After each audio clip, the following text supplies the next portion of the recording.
Hola, buenas tardes. Os damos lo primero las gracias por asistir a la convocatoria pública que realizamos a través de la Asociación Cultural Avantis Escorial.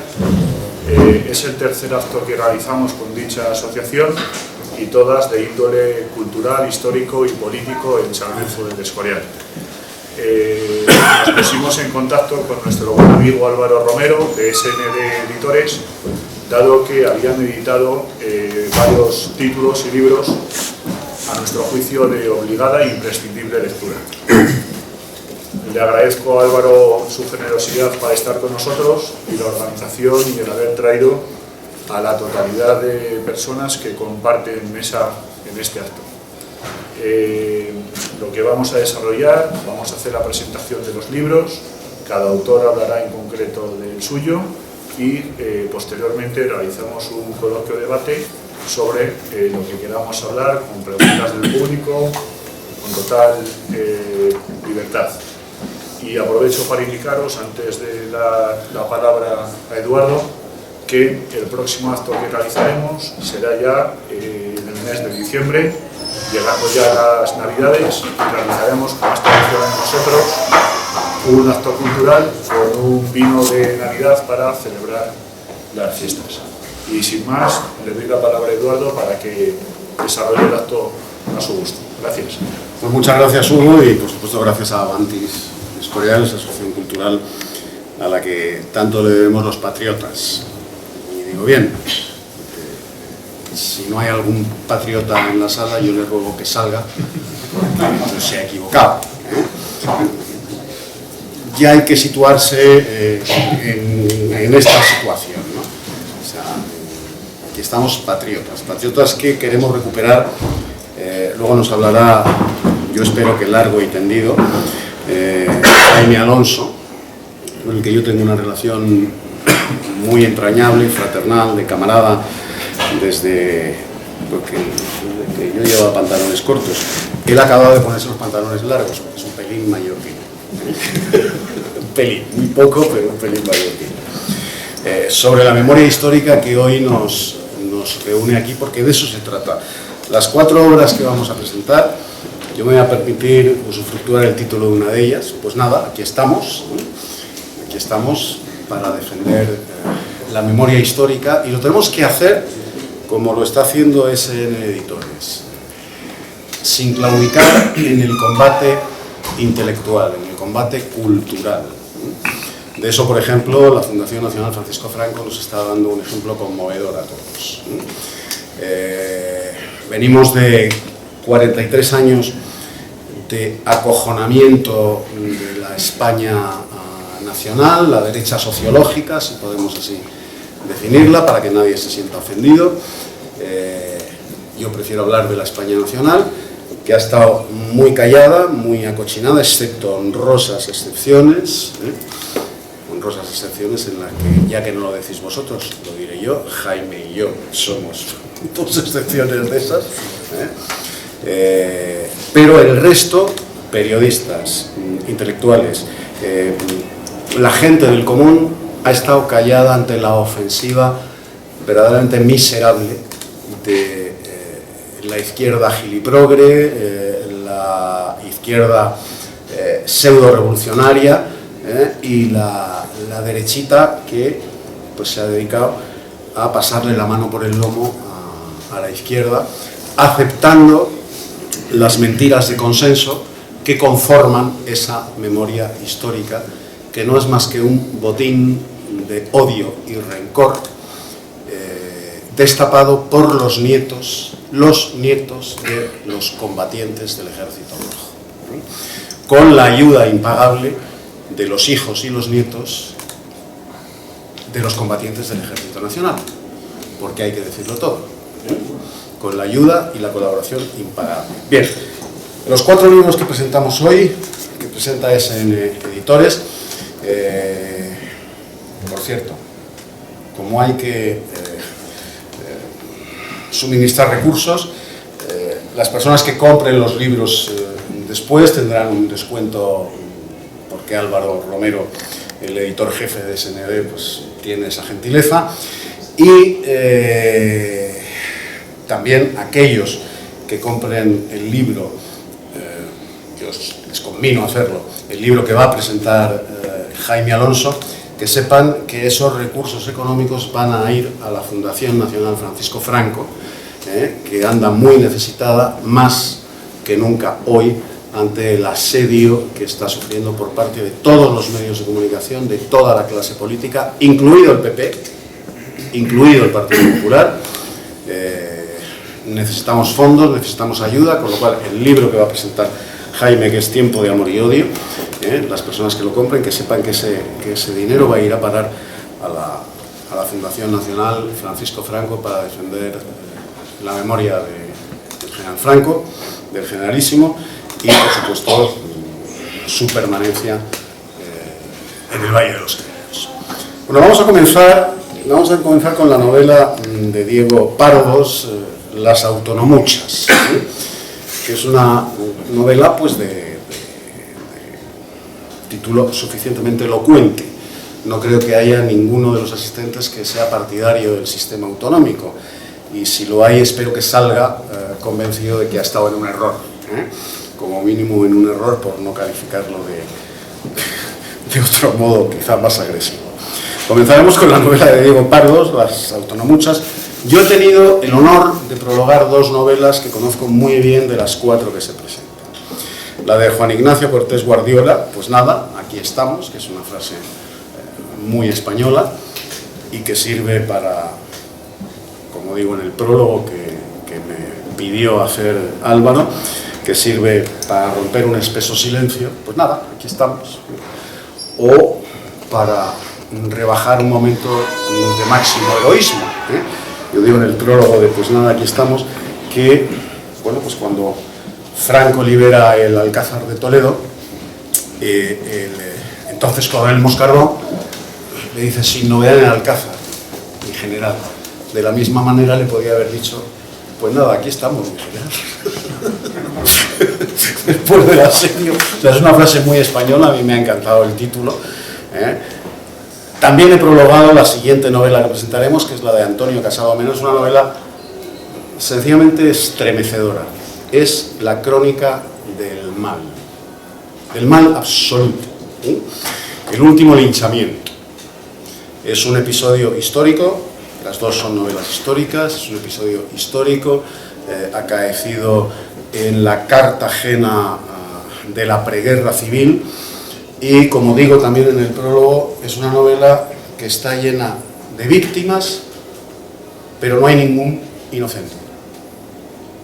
No hay ningún inocente, porque el Frente Popular desató el mal absoluto. El mal absoluto.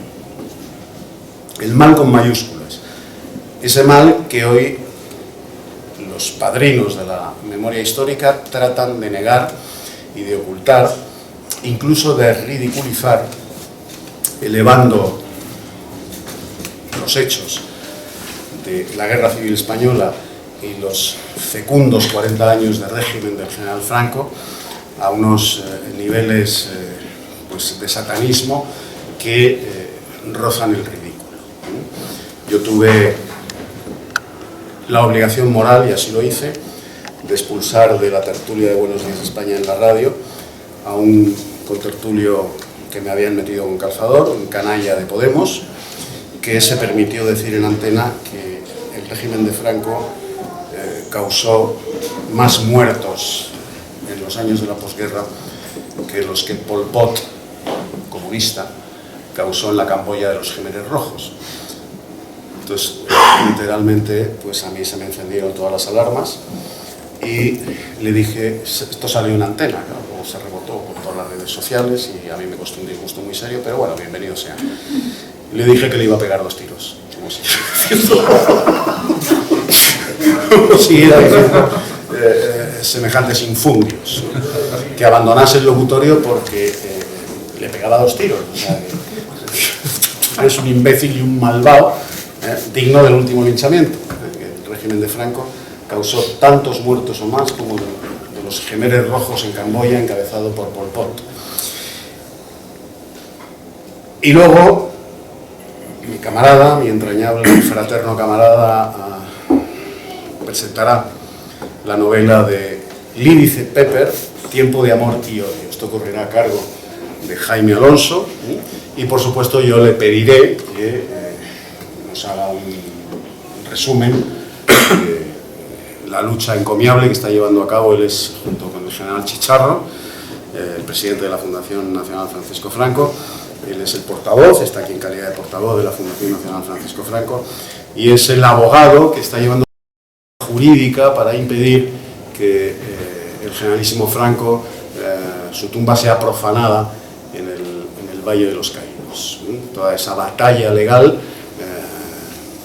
no solo ante el Poder Judicial, sino también en los medios de comunicación, la está dando Jaime Alonso con el general Chicharro, en intervenciones en las que, fijaos, si yo estoy acostumbrado a debatir en la televisión y en la radio, y cada vez que les veo, pues me pongo en su piel, porque yo sería incapaz de mantener la templanza, la serenidad de espíritu y el acierto intelectual con el que ellos están defendiendo la figura del generalísimo Franco y su permanencia en el Valle de los Caídos. Bueno, y sin más, vamos a darle la palabra ya a Diego Pardos, que es el autor de Las autonomuchas. Como digo, título suficientemente elocuente. Y si hay un partidario de las autonomías, que tome nota, porque después de escuchar a Diego Pardos, en fin, corregirá. Bien, yo primero pedir disculpas a todos ustedes porque, en fin, por ir vestido con esta indumentaria, pues he dejado el chándal en el Congreso de los Diputados. Es indumentaria de diputado y no de una pequeña broma, para empezar.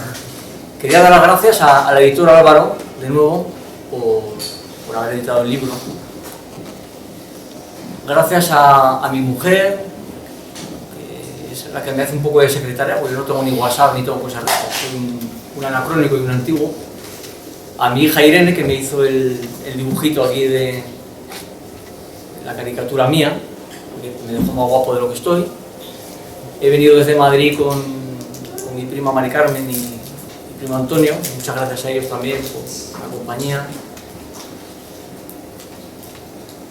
Y, en fin, vamos a comenzar. Yo quería hablar de Fernando Vizcaíno Casas. Yo no sé quién soy yo para hablar de Fernando Vizcaíno Casas, me lo pregunto. Pero tú, ¿quién eres para hablar de Vizcaíno Casas? En fin, un admirador, un lector, nada más, poco más. La obra de Fernando Vizcaíno Casas, yo creo que todos los presentes, de una manera o de otra, la conoceremos siempre.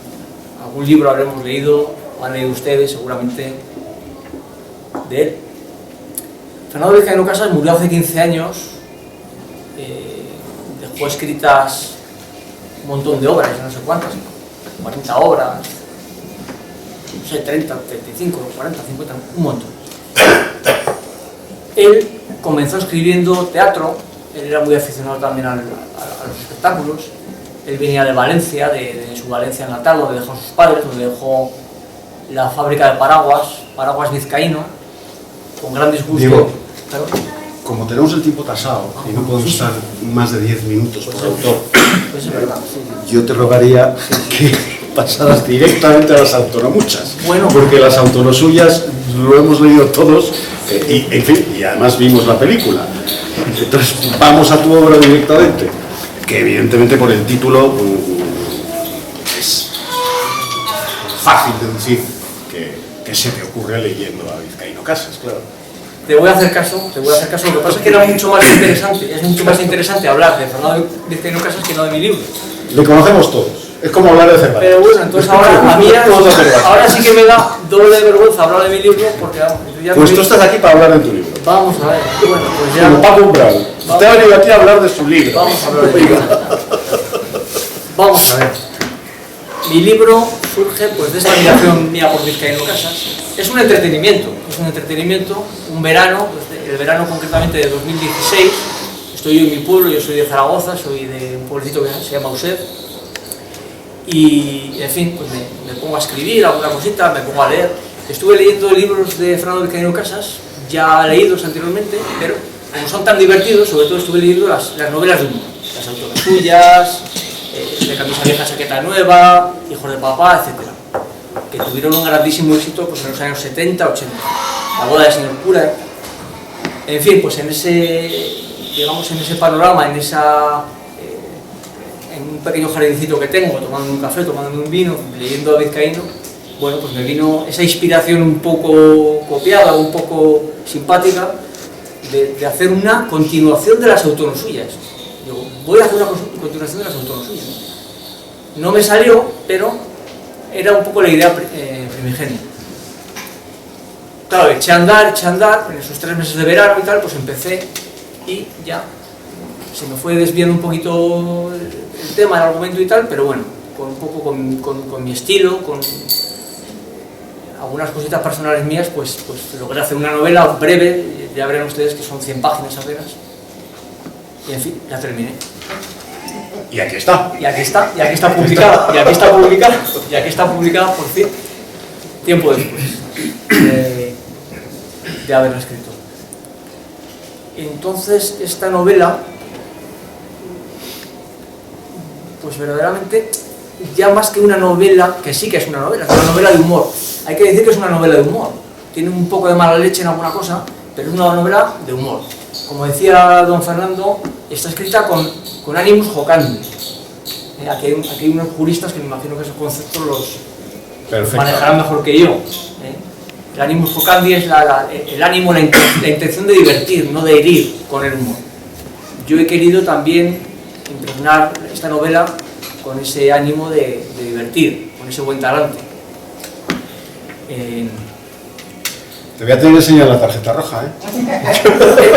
Pues es que yo llevaba preparada otra cosa. Llevaba ahí otra cosa preparada. Me está haciendo de vareta, ¿eh? Entonces, claro, yo, ¿qué quieres, Eduardo? Cuente, si cuento la novela. No, hay que contarla porque entonces no te la van a comprar. No me la van a comprar y no la van a leer. Yo, si la cuentas, lo que quiero es que no te van a comprar la novela. O sea que... Entonces, pues poco más, es un ánimo, en fin, es una historia bueno, lo que yo hago es, el principal personaje de este libro mío es Fernando Vizcaíno Casas, que no ha muerto. Entonces, está escondido, está como agazapado, le creen muerto, o se ha hecho el muerto, pero no ha muerto. Tiene ya 90 años o más de 90 años, es gran amigo de otro anciano como él, jubilado. Y él es el hilo conductor de la novela. Ellos deciden pues ir a pasar un veraneo a un pueblecito de Teruel, que pues, se está ¿Qué estás contando? Entonces llegan a ese pueblecito de Teruel y bueno, y es un poco ese veraneo en ese pueblo de Teruel. Pues ahí chocan un poquito con algunas gentes, con otras se va muy bien. Pues vamos a dejarlo ahí. Y lo vamos a dejar ahí. Vamos a dejarlo ahí porque ya has dado muchas pistas. Entonces, pues sí. Entonces yo, en fin, si hay alguien que se haya leído el libro, me parece estupendo, si no, pues me encantaría que lo leyeran. Y a los irascibles, como pongo yo también en el prólogo, en la nota para irascibles, que también la puso don Fernando en su libro de las autoras suyas, yo a los irascibles les pido que tengan un poquito de paciencia y que no me paguen con insultos mi libro, si hay algo que les parece mal, porque como también dijo don Fernando Vizcaíno Casas en un subtítulo de otro libro, humor con humor se paga. Muchas gracias. Gracias,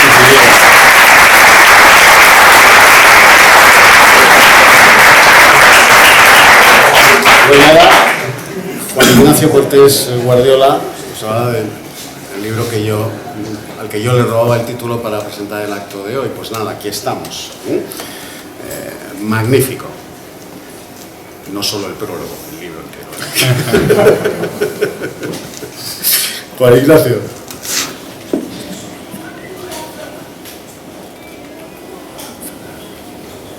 Adelante. Bien. Buenas tardes. Ante todo, pues agradecer a Álvaro Romero, el editor de Sierra Norte Digital, haberme permitido en estos tiempos dar la oportunidad a autores, como en mi caso noveles, el publicarle una novela. Obviamente a Eduardo García Serrano por el magnífico prólogo que que escribió, no porque por hacer la pelota, sino porque me lo ha dicho todo el mundo. Estoy acostumbrado. Cosa que no me han dicho de la novela en sí, pero sí me lo han dicho del prólogo.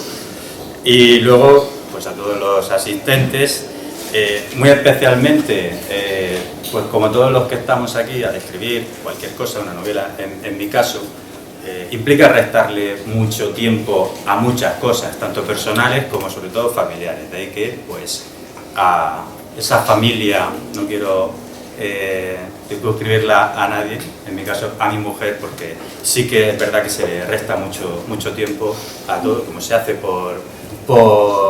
simplemente por hobby, sin ninguna pretensión, aparte del magnífico éxito que está teniendo. Pero bueno, también es de ley el dar ese agradecimiento. Bien, la novela en sí mismo es un homenaje a la historia de España. El argumento pues es sencillo, es a través de un pueblo ficticio, pues pasa por las distintas etapas que ha atravesado España, desde la romanización hasta el propio siglo XXI. Así que, pues bueno, como también me permito citar a mi padre una anécdota que a veces no se ha contado, pues yo simplemente le he puesto música a lo que es la historia. La letra ya la tenía, que era la historia de España, como aquel autor que simplemente puso partitura y dijo, pues música fulanito, autor de la letra Jesucristo, porque al final es que le puso al Padre Nuestro, le puso música. Pues muy bien, pues yo le he puesto música a la historia de España. Bien. En primer lugar, respecto al título de esta jornada, cuando envió Álvaro el cartel, me pareció muy adecuado el título, en el sentido de que diferencia, dice novela e historia de España contemporánea. Y me parece muy adecuado por lo siguiente, alguna vez también me lo han preguntado, es porque separa precisamente lo que es ficción, la novela, de lo que es real, la historia. Y es que estamos acostumbrados, desgraciadamente, a que con verdadera habitualidad se nos esté machacando lo que es meramente ficción como si fuera la verdad absoluta. Es decir, vamos a decir esto,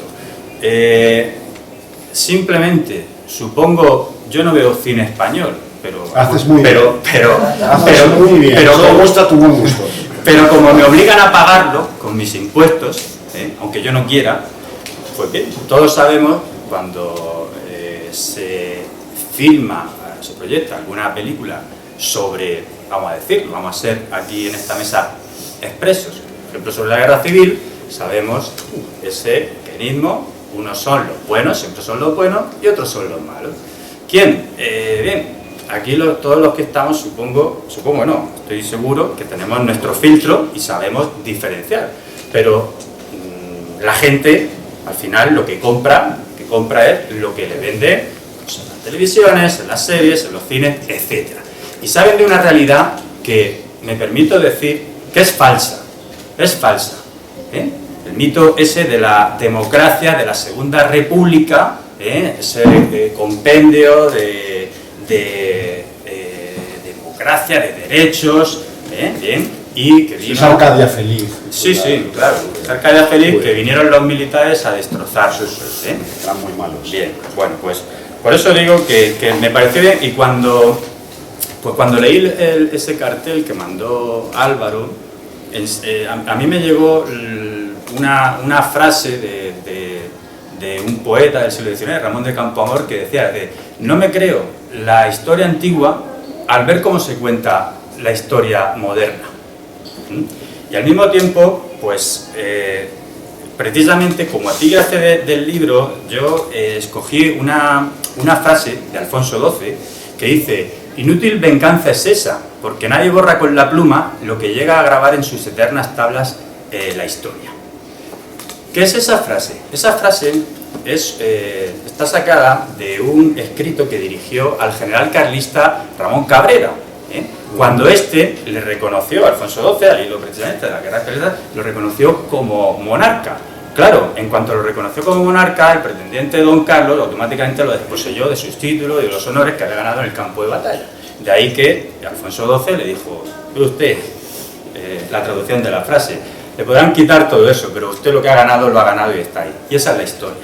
Y usted luego le podrán decir tu tía. Bien, pues me parece, quien la haya elegido, me parece muy acertada esa distinción, por tanto, entre lo ficticio y lo real, entre la novela y entre la historia. Bien, como he dicho, la novela, por centrarme muy brevemente en 3 etapas de lo que es la historia de España, me centraré en 3 cositas. Una, muy rápidamente. Una, los orígenes, la romanización. Al principio del libro pues, se inicia a mediados del siglo II a.C., una tribu peninsular, de las muchas que pululaban por entonces en la península ibérica, pues que se ven amenazadas por la llegada de la romanización. Bien, una romanización precisamente que lo que hizo fue aglutinar cultural y políticamente a toda esa amalgama de pueblos que existían dispersos en la península ibérica, la antigua Iberia, luego Hispania. Bien, ¿hasta qué punto esa resistencia se hizo fuerte? Que tardaron los romanos 200 años en conquistar Hispania. Solo para comparar, tardaron 8 años en conquistar las Galias. 2 siglos frente a 8 años. Bien, no hay que rascar mucho para saber lo que los romanos nos dejaron a los españoles. Entre otras cosas, pues, yo por sintetizar diría 2 cosas de ese legado. 2 cosas. Una, el idioma, y otra, el derecho. Bien, qué sintomático es que donde en aquellas partes que se arrincona ese idioma que procede del latín, que es el español, precisamente es donde menos se cumple la ley. Bien. La segunda característica que me gustaría, muy brevemente... sí, estamos en el siglo II, sí, hasta el XXI... No, pero muy brevemente. Es el ADN del español, de España. Miren, mal que les pese a muchos, España es el cristianismo. Hasta el punto de que no se puede entender, bajo mi punto de vista, España sin el cristianismo y el cristianismo sin España. Yo en la novela trato, pues, esa precisamente la etapa de la cristianización de España, valiéndome pues, de la tradición, esa tradición que sitúa al apóstol Santiago en España, y luego la leyenda de los 7 varones apostólicos. Cuando cae el Imperio Romano de Occidente en el año 476, ese bastón de mando que ocupaban los romanos lo recogen los visigodos. ¿Y hasta qué punto el cristianismo es importante? Que esos visigodos, como digo, lo que hacen es ese aglutinamiento político que ya tenían los romanos, lo cogen, al mismo tiempo realizan una labor compiladora de los distintos textos jurídicos muy importantes, de la que luego beberá, entre otros, pues, Alfonso X, las partidas, incluso la novísima compilación, etcétera. Y qué importante es el cristianismo con los visigodos, puesto que en el año 589, en el tercer concilio de Toledo, se decreta el cristianismo como religión oficial de la monarquía visigótica. Por tanto, con los visigodos, 2 años antes solo Recaredo había jurado el arrianismo y se había convertido al cristianismo. Por tanto, con los visigodos se consuma la unidad tanto política, jurídica y religiosa. Y junto a esa construcción del cristianismo que tiene para España, puesto que el propio San Isidoro de Sevilla, el siglo VII, en sus etimologías ya se dirige expresamente de España, España, no de otro lado, España, el siglo VII. Bien, esa España, ese cristianismo que ha supuesto para España y para el mundo. España, sí. Enseguida, España dio sus mártires.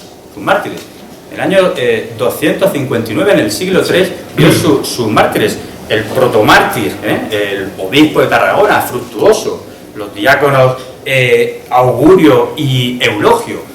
un martirologio que ha sido una constante en nuestra época, hasta épocas recientes. ¿Qué decir de lo que fue la Segunda República?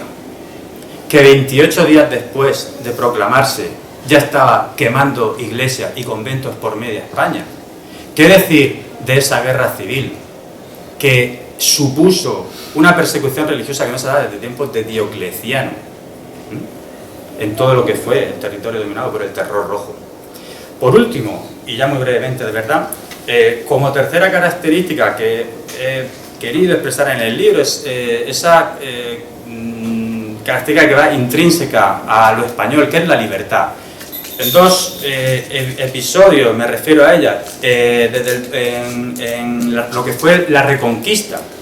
Explico en el libro, noveladamente, todo lo que va desde la primera etapa, desde la batalla de Guadalete a las Navas de Tolosa, que, parafraseando a Churchill, pues si no fue el principio del fin, sí que fue el fin del principio. A partir de ella, pues parece que todo fue rodado. Y por último, respecto a esa libertad intrínseca al español, la guerra de la independencia. En el libro, pues reproduzco unos personajes ficticios, unos personajes anónimos que luchan precisamente contra la invasión napoleónica, al igual que resultó en la realidad. Esos personajes anónimos, como pudieron, unos no tan anónimos, uno David, Velarde, Manuela Malasaña, Agustín de Aragón, etc. ¿Hasta qué punto no fue importante la acción de esos héroes, maldito el país que olvida a sus héroes, que simplemente un dato, y con esto ya termino, Napoleón se dice que tenía previsto dedicar 12.000 soldados a su campaña española. Bien, la úlcera española se saldó con 110.000 bajas francesas, 110.000 bajas, 110.000 soldados que necesitaba para dominar Europa, y que al final pues le costó su derrota, gracias a Dios, porque fue lo que permitió el orgullo y esa libertad donde salió una vez más lo que es España y lo que son los españoles. No quiero seguir más porque no quiero glosar. No, si lo digo porque sí, tenemos el tiempo trazado, porque perfecto. Luego el público querrá preguntaros, entonces, pues darle más en agilidad, definitiva, sí, para que la gente luego pueda preguntar a los autores, etc. muy bien. Pues muchas gracias.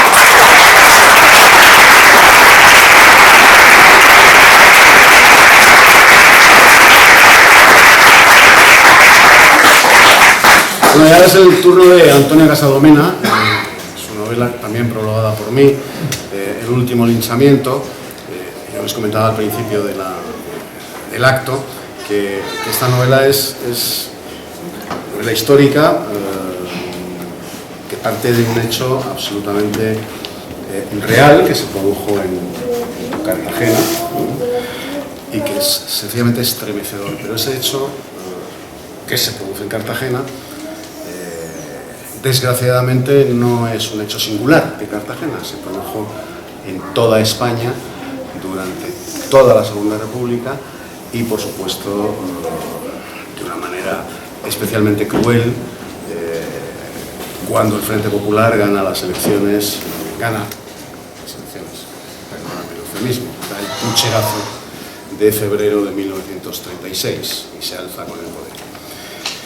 El último linchamiento de Antonio Casadomena es la novela del mal absoluto, de algo que está ahí, que muchas veces no le queremos hacer caso, creemos que esto es un cuento de viejas y cuando le hemos vuelto la espalda es cuando brota en toda su intensidad.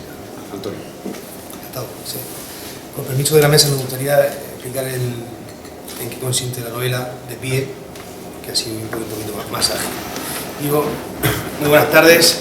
Antes de entrar en materia, yo quería pedir un aplauso fervoroso y entusiasta por las personas que a día de hoy siguen defendiendo la obra del general Francisco Franco, me refiero al general Chicharro, Jaime Alonso, Eduardo García Serrano, Álvaro y todas esas personas que día a día y en contra del tiempo actual que nos está tocando vivir, siguen dando la cara, aunque les cueste estar en el paro, aunque les cueste su vida, sus ingresos e incluso reproches varios.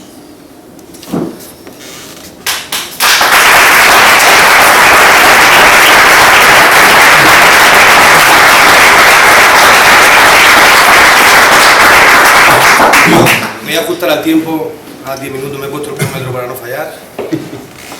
Y me gustaría que os llevarais a casa un esquema mental de lo que va a ser mi intervención en la tarde-noche de hoy. Por un lado, en primer lugar, voy a hablar de la figura central del personaje, del Chipé. En segundo lugar, los hechos históricos que acontecen en la novela.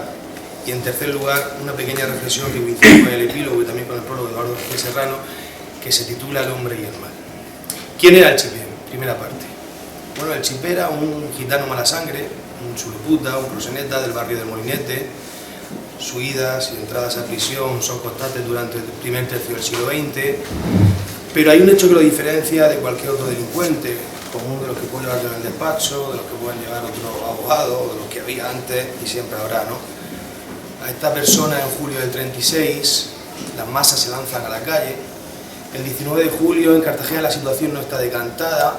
El 17 de julio se subleva en el norte de África, que esa fue la noticia que apareció en prensa, el ejército de África se ha sublevado, aparece el 18 de julio, sábado, y el domingo en Cartagena no se sabía todavía si Cartagena estaba con la izquierda, estaba con la derecha, porque ahí sucede algo que no es insólito durante toda la guerra civil, pero sí es bastante extraordinario. La marinería toma el mando, junto con los sindicalistas, con los masónicas, con los comités antifascistas, con los comités republicanos, y entonces en ese momento de indefensión el Chipé se piensa el 19 de julio, era un protector de la gente derecha, y las noticias que empiezan a llegar en el arsenal militar, en capitanía, se cree por un momento que Cartagena se suma al golpe del 18 de julio. Entonces en ese momento pues él ya va por la calle, como buen gitano, pues chuleando que Cartagena se suma y que él protege a la derecha, y entonces pues como no sabe hacer otra cosa, pues apuñala a jóvenes socialistas en ese momento. Se le vuelve contra él, le dan un palo en la cabeza, lo tiran al suelo y lo detienen. Y ese domingo por la tarde casi 2000 personas piden la muerte, piden su cabeza en la puerta de comisaría. Entonces no sabían qué hacer muy bien, en Cartagena solo había un coche policial, y en ese coche policial pues lo suben para llevarlo a la cárcel que se va a construir, que es el Penal de San Antón, y bueno, pues lo sacan por la puerta de atrás para intentar despistar a la multitud, pero la multitud se da cuenta y empiezan a mover el coche, y los policías que estaban dentro le pegan un tiro en la base del cráneo y lanzan el cuerpo a la tumba. En ese momento es cuando empieza el arrastre macabro, se llama Asijo de Carne, por las calles de Cartagena, porque no hay nada más que le gusta al español que buscar al culpable de todos sus males, y ahí se da, en ese momento de convulsión social, se le ata una soga al cuello y como espejo de justicia popular, para que viera la gente lo que le pasaría a los criminales o a las personas que maltrechasen para ello el buen nombre de la República, como espejo de justicia popular se arrastra por todas las calles, se le mutila, se le mea encima, se le pegan palizas, se le tira al puerto también, se le saca del puerto, se le pone públicamente, se le golpea con palos, se le rocía de gasolina, se le prende fuego, el cuerpo no arde porque había estado mojado, y al final se deja allí para que tire. Entonces ya en ese momento, casi ya 20 de julio amaneciendo, Cartagena ya se decanta, y hasta que cae ya Cartagena, cae Alicante, y se convierte en un bastión izquierdista durante toda la guerra civil española. De hecho, si Cartagena no hubiera controlado las aguas del estrecho, seguramente el ejército de África habría pasado muchísimo antes y la guerra civil habría terminado bastante pronto. Esa es la primera parte, y ya llevo 4 minutos. Hay unos hechos históricos que de verdad son tratados en la novela con muchísimo cariño, porque hoy parece que Franco se levanta por la mañana y le da un golpe de Estado, le da la gana, porque no le gustaba que estaba a la izquierda en el poder y lo pega. Pero Cartagena sirve como escenario perfecto, hay muchísimos más ejemplos en España, para decir qué pasa. Por ejemplo, yo ya me arranco porque la ciudad muy militar y también muchísimos gitanos y muchísimas personas de bajo poder económico fueron enviados a Marruecos, a la guerra de Marruecos, y entre ellos yo novelo que también el Chipé lo manda al desastre anual en 1921, donde los españoles que iban a aquel desastre, casi 10.000 españoles, eran enviados a España con los huevos cortados y metidos en la boca por defender esa bandera que hoy es secuestrada, escupida y quemada. También recuerdo que las esperanzas para que España recuperase Melilla estaban en la Legión y en su fundador, Millán Astray, precisamente aquel general que hoy queremos quitar y arrancar su nombre de todas las calles de España. Se recuerda también en la novela que el general Primo de Rivera pacificó Marruecos, cuando hoy no se le reconoce ni un solo mérito a nivel general. Pero es que también Cartagena sirve de escenario que en 1931, el 14 de abril de 1931, el rey abandona su reino por Cartagena y 200 personas le esperan en la puerta del arsenal con corbatas verdes, simbolizando de forma alegórica, verde, su abreviatura significa Viva el Rey de España, en la puerta del arsenal, y ahí cuando dice aquella frase de espero no haber de volver, porque significará que el pueblo español no será próspero ni feliz. Pero es que en 1934, también un golpe en Asturias, también se comenta en el libro, precisamente contra el gobierno, ahora sí, legítimo de la Segunda República, que tras las elecciones de febrero del 36, las que todavía se están contando votos, de hecho hace poco salió un libro, que estaban todavía contando votos con los periódicos y demás, para ver qué pasó allí, la situación se endurece totalmente en España y sobre todo en Cartagena. Se recuerda también que la Semana Santa del 36, cuando en Cartagena había salido con absoluta normalidad durante todos los años previos, en el 31, el 32, el 33, en el 36 se prohíbe la Semana Santa, pero no de forma directa, sino tratando de evitar que haya altercados dentro de la ciudad. Es decir, que los mismos que generaban los altercados intentaban que no hubiesen, y con eso sirvió de excusa bastante para prohibir esa Semana Santa de 1936. Pero es que en un acto muy típico de la Semana Santa en Cartagena, que es la llamada, que es el Miércoles Santo, donde las cofradías más significativas salen en el balcón de la ciudad, que se sigue haciendo, ese día una procesión atea del Partido Comunista en dirección norte, a la calle Mayor, se lanza a la calle para pegarle a los cofrades, lanzando vajillas, vasos, y allí una trifulca de 200, 300 personas con heridos. Ya la situación de ellos se empieza a endurecer, ahí donde el chipé, el personaje de la novela, claro, la gente más adinerada de la ciudad, pues se busca a los 4 gitanillos, ahora hay vigilantes de seguridad, pero antes no estaba tan claro esa figura, para que le ayudara, la protegiera y demás. Entonces, en ese momento también, esa misma turba, con gritos de viva Rusia, muerta España, viva Rusia, muerta España, con el brazo izquierdo enarbolado, se dirigen a la parroquia de Santo Domingo a el Cristo, el Santísimo, que estaba allí, la Virgen, con malísimas intenciones. Pero como decía, Cartagena, una ciudad muy militar, ahora ya lo es menos, ¿no?, que la milicia no es obligatoria. Entonces se encuentra ahí un teniente de navío que se planta, el hombre se saca su arma reglamentaria, levanta la pistola y le dice a los 200 manifestantes, ya pueden entrar todos de uno en uno. Contuvo la multitud y finalmente no sucedió. Pero es que en esa Cartagena republicana, que también la cito, que siempre que sí había paz, no había paz, en tan solo 5 años tuvimos 12 alcaldes, para que veáis la inestabilidad que se vivía en ese momento en la ciudad. También se recuerda, ¿no?, que el 13 de julio, José María Gil Robles, el tema de Calvo Sotelo. Pero como me queda 1 minuto y medio, no me quiero entretener más en los hechos históricos y me voy a la reflexión del hombre y el mal.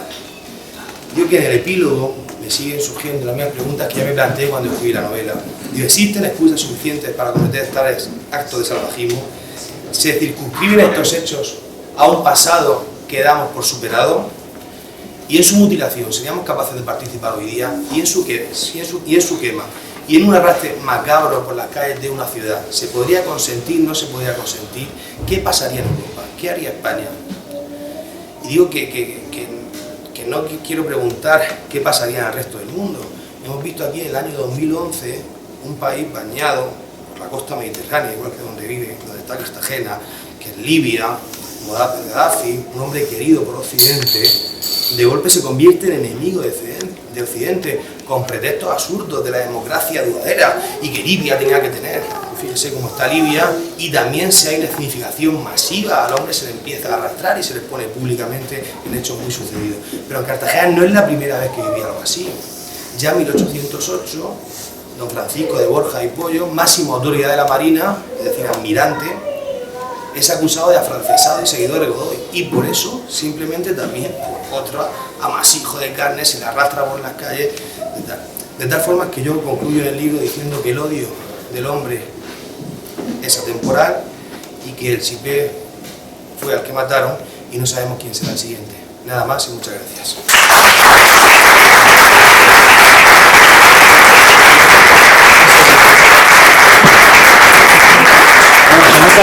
Que Antonio Casado Mena viene de una ciudad estrictamente castrense, estrictamente militar, porque se ha ceñido escrupulosamente al tiempo marcado. Disciplina militar. Bueno, y ahora va a ser mi entrañable, mi fraterno camarada Jaime Alonso, portavoz de la Fundación Nacional Francisco Franco, quien va a presentar la obra de Edith Pepper, Tiempo de amor y de odio. Gracias, Eduardo. Muchas gracias, Avantis, el Escorial. Cuando me pide Álvaro Romero que venga a hablar de una novela, lo primero que se me ocurre es, bueno, si no soy el autor de la novela, lo primero que tengo que saber es quién es el autor. Entonces me procuro ya, joder, saber quién era el autor, el título y la novela. Y luego, como no sé decir que no, y menos a Álvaro, cuando además me dice que tengo que venir acompañando a Eduardo García Serrano, digo, bueno, querrá que lo traiga en brazos, porque desde Madrid al Escorial es casi lo que procede ya. Por lo tanto, para mí es un placer estar también rodeado, acompañar a Eduardo y Álvaro, lo que me pidan, saben que lo van a tener siempre de mí. He visto pocas veces el ejemplo más evidente de lo que es la camaradería, lo que es la generosidad y el afecto, como en el caso y con tantos años de historia de Álvaro y sobre todo de Rafael. Mejor dicho, Rafael es el padre, siempre me viene Rafael cuando hablo de Eduardo. Por lo tanto, me tuve que leer el libro, cosa que agradezco enormemente a Álvaro. El libro es extraordinario.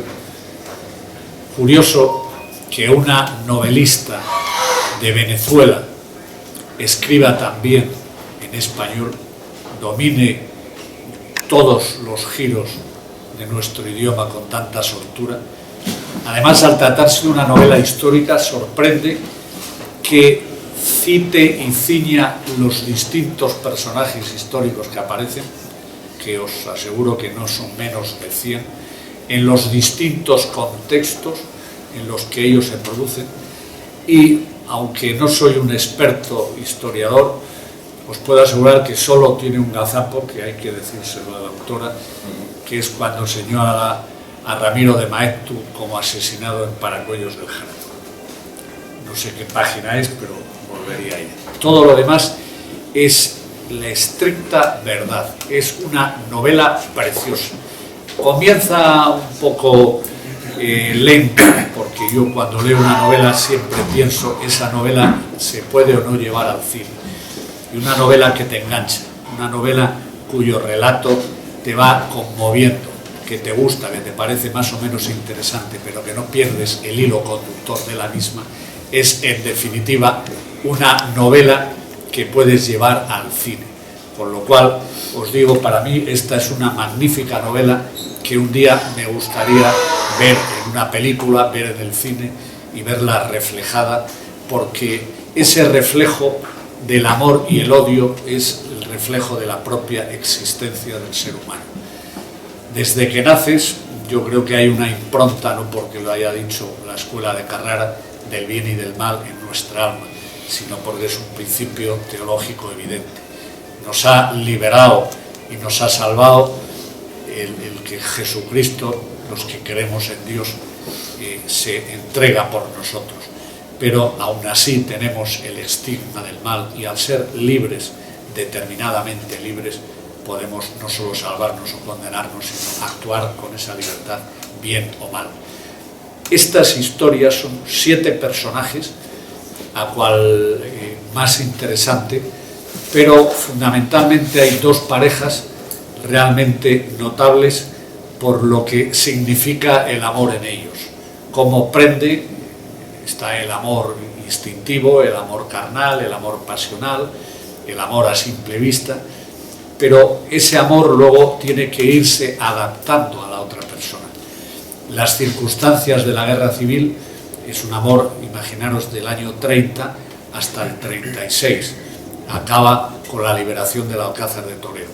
No os voy a contar la novela porque entonces no la leeríais, pero me enganchó tanto, me gustó tanto, que quiero significaros, debéis leerla y deben leerla vuestros hijos, porque te das cuenta de lo que significa, todos los que tenéis hijos lo sabéis, cuando comienza una relación con un chico, si es hija lo que tenéis, pues siempre dices, oye, ¿quién es este chico? ¿Qué piensa? ¿Cómo piensa? ¿De quién es su familia? Quieres buscar referentes para estabilizar ese matrimonio al máximo. Es un proteccionismo innato de cualquier persona que tiene un hijo o una hija.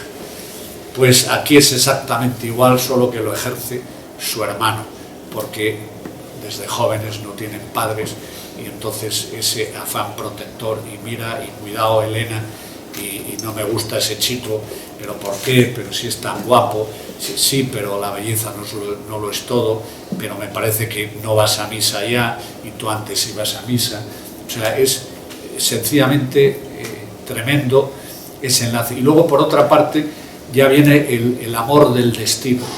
O sea, la persona que está predestinada y su inclinación es hacia la religión, hacia la bondad infinita del Creador que me quiere para Él, y mi vocación me lleva a entrar en un convento, pero tiene alrededor, como todos, incluido las monjas, incluidas las novicias, etc., todo un mundo inanimado que procede de su infancia, que procede de su educación y que también en su infancia y educación ha contactado pues con niños que han estudiado con ella, con personas que tal, y con su entorno del mundo volitivo, del mundo cognoscitivo y también del mundo laboral.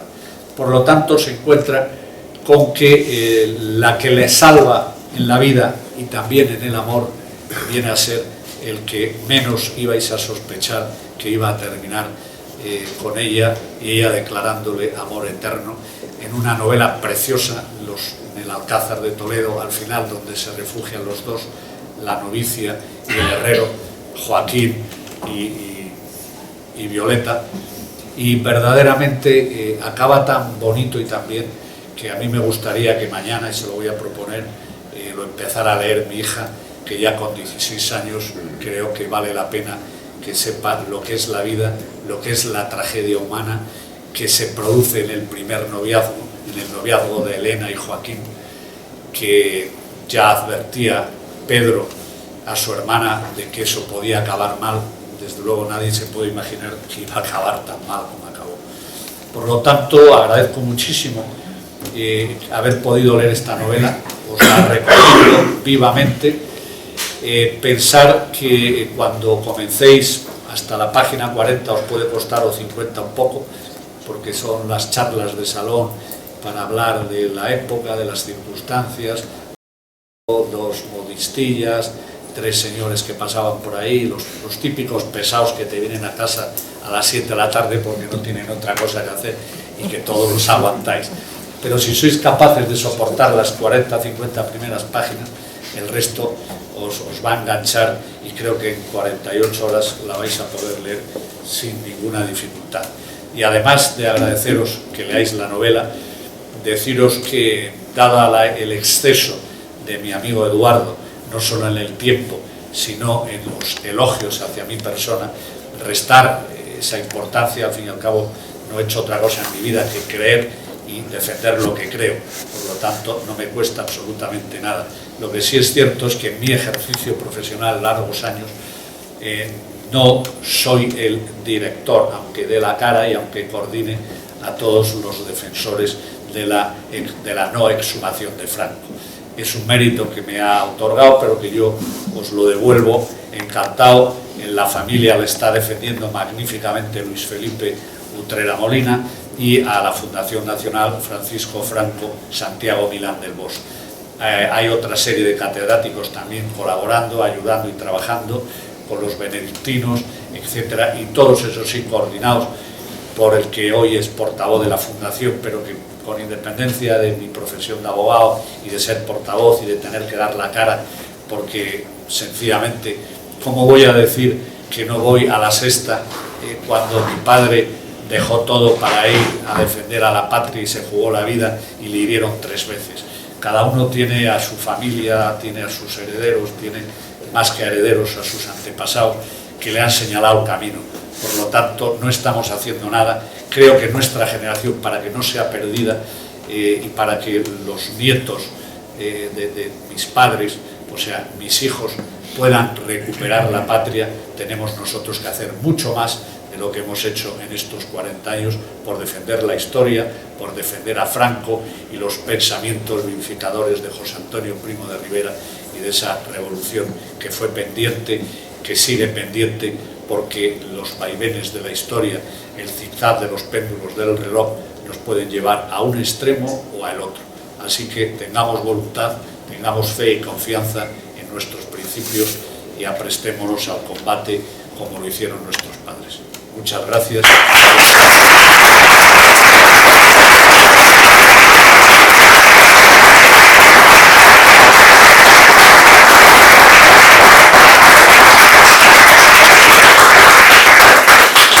Bueno, pues queda abierto el turno de la participación de las personas que habéis acudido a este acto. Podéis preguntar lo que queráis y a cualquiera de los autores que están aquí presentes, incluso a mí mismo, lo que deseéis. Parece que no hay mucha curiosidad.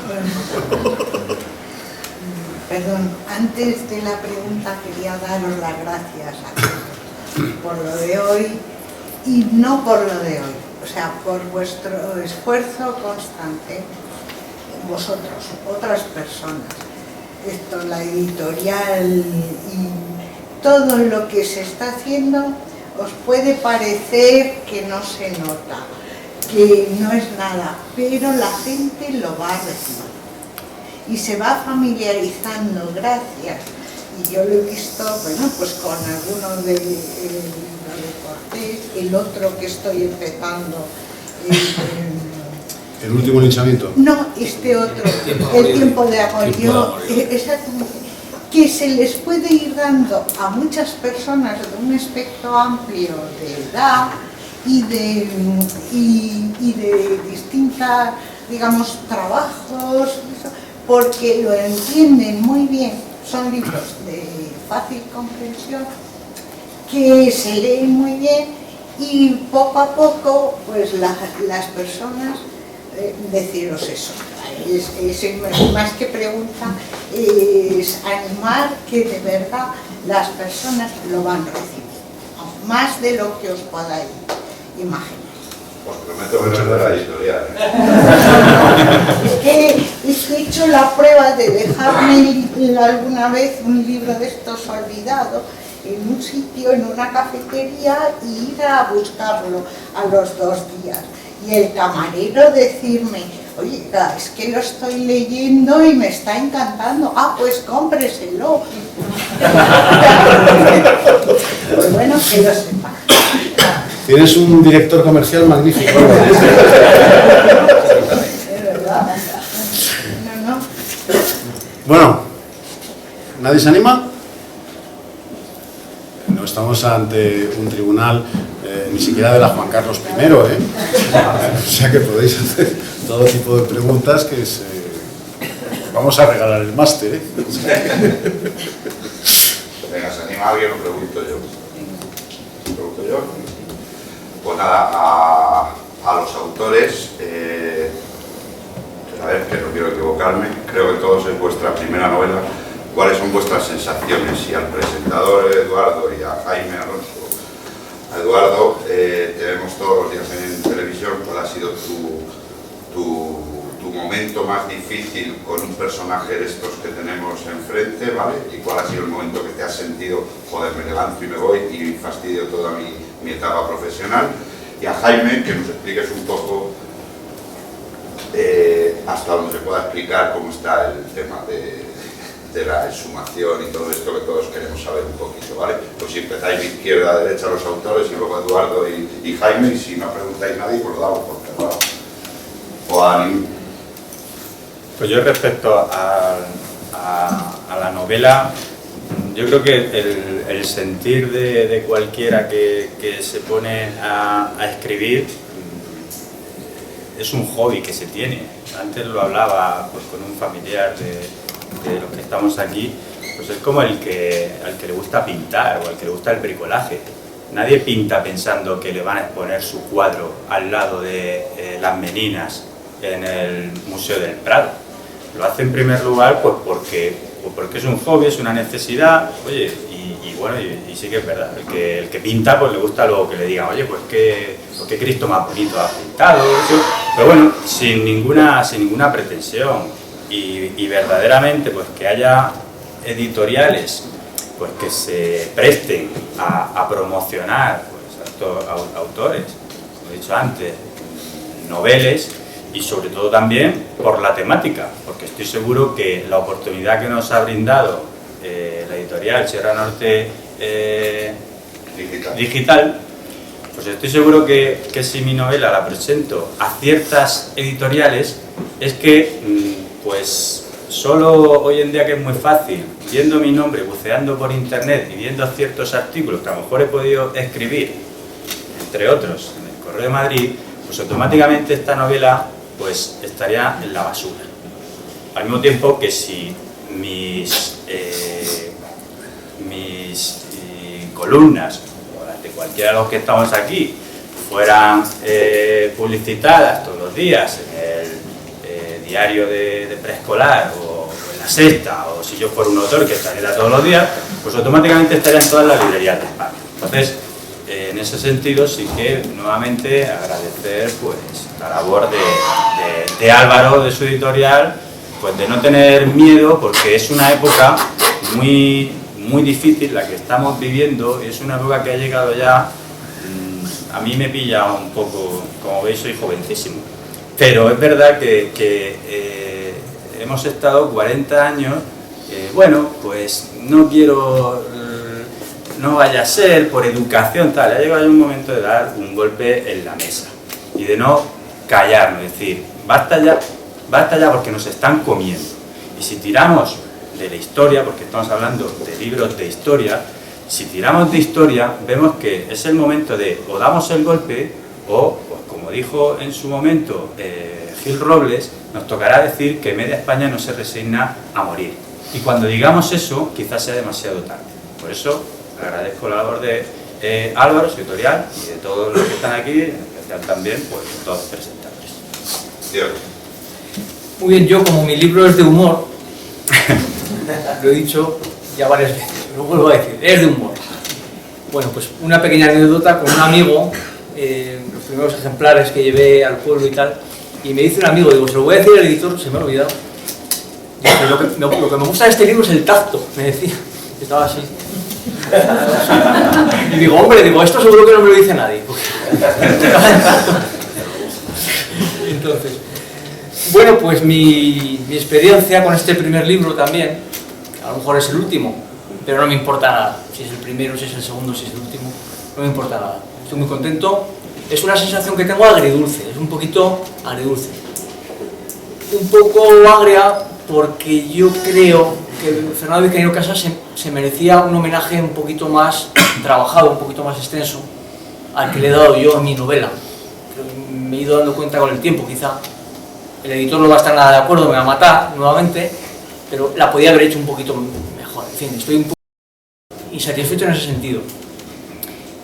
Pero también estoy satisfecho, también estoy contento porque creo que ha sido suficiente, o al menos yo en mi modesto, bajo mi, en fin, mi talento muy corto, muy limitado, estoy satisfecho pues de haber hecho, de haber aportado ese granito de arena o haber hecho ese agradecimiento a un autor del que he leído tantos libros, con el que he disfrutado tantísimo, me he divertido un montón, ¿verdad? Y vuelvo a leer de vez en cuando. Entonces, en ese sentido, el que yo haya hecho ese homenaje a Vizcaíno Casas y a ver si quizá con la esperanza de que sirva un poquito este libro como introductor de la obra de Vizcaíno Casas, para que haya más gente que tenga curiosidad por su obra, ¿no? Que al leer mi novela diga, hombre, pues estos personajes que él nombra aquí, estos libros, estas novelas, estas situaciones, pues voy a ir comprando libros, pidiéndoselos a amigos, etcétera, etcétera.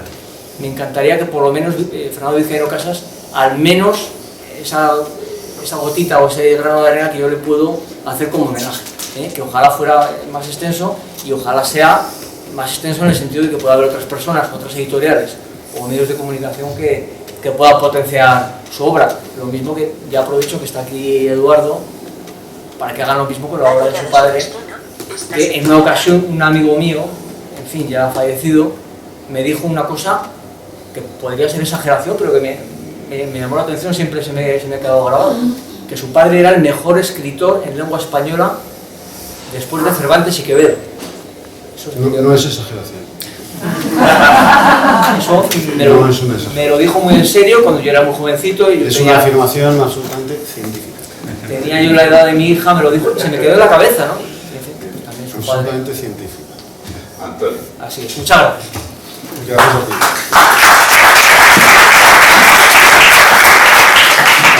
Vamos a ver, el último hinchamiento, en verdad, es mi tercer libro, pero mi primera novela. Hice una colección de poemas con otros poetas contemporáneos que se publicó aquí en Italia, y después escribí un libro que fue muy notorio, que se llama Todos contra el bullying, claves para detectar, evitar y solucionar el acoso escolar. Lo hice con la editorial Planeta y lo hice también con María Zabay, lo escribimos entre los dos. Yo llevo uno de los casos más mediáticos que ha habido en España de acoso escolar. Fue una niña que se suicidó con 13 años en Murcia. Yo llevo la defensa de los intereses de la familia. Ahora voy a Colombia durante 15 días a hacer unas campañas allí de matonismo escolar, que le llaman, y acoso escolar y demás. Me invitó a una fundación.